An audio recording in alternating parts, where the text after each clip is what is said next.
Sarah Troulin dans sa résumé.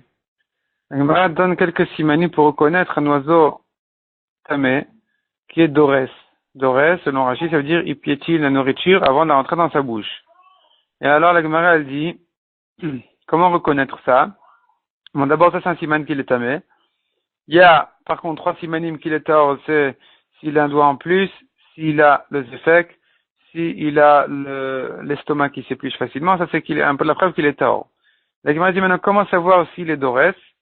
Eh bien, s'il partage ses doigts deux de chaque côté du fil quand il s'appuie sur un fil, c'est la preuve qu'il est tamé. Tandis que s'il met trois doigts d'un côté, un doigt de l'autre, il est taor. Deuxième siman, dit la Gemara, dit notre Tana, Rabbi Shimon ben Elazar, s'il attrape la nourriture en l'air et il avale directement, il est tamé. S'il la pose par terre, il est taor. Troisième siman, dit la Gemara, si on le trouve en général à côté d'oiseaux pas cachers et qu'il leur ressemble, eh bien, il est aussi tamé. Ensuite, on passe aux sauterelles. Les sauterelles, on a vu que si elles ont des ailes qui couvrent le rove de leur corps, c'est cacher. La Gemara dit dans la Maskana, il faut le rove de la longueur et le rove du tour de sa taille pour être quitte de tous les avis de Marloquette. Parce qu'il y a un avis qui dit le rove de sa longueur, un avis qui dit le rove de sa taille, et donc il faut les deux. La Gemara ajoute, il faut qu'il ait donc deux karsoulim, qui sont les pieds sur lesquels il s'appuie pour sauter, même s'il les a pas aujourd'hui et que ça va grandir plus tard, c'est cacher. Ensuite, la Gemara ramène la liste des sauterelles cacher. Donc la Torah dit 4 noms de sauterelles, Arbe, Solam, Chargol et Chagav. Et sur chacune, la Torah dit les mino ou les mineo pour inclure encore ce qui lui ressemble.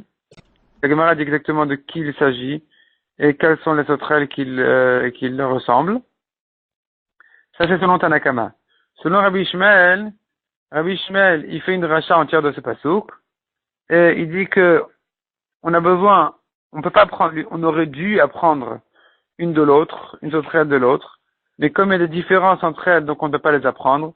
Une est chauve, l'autre non, une a une queue, l'autre n'a pas de queue. Donc la Torah a eu besoin de dire toutes les sauterelles.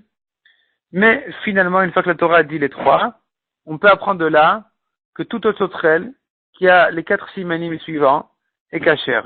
Premièrement, 4 pieds, deuxièmement, 4 ailes, troisièmement, ses ailes couvrent son rove, et quatrièmement, les karsoulim sur lesquels s'appuie pour sauter. Donc ça, c'est les 4 simanim suffisants, et de là, on peut inclure même des sauterelles qui ont une tête un peu différente que les sauterelles de la Torah. Et la Gemara demande, mais pourtant, elles ne ressemblent pas à celles de la Torah. Donc elles sortent du point commun des sauterelles de la Torah, d'où je sais les inclure.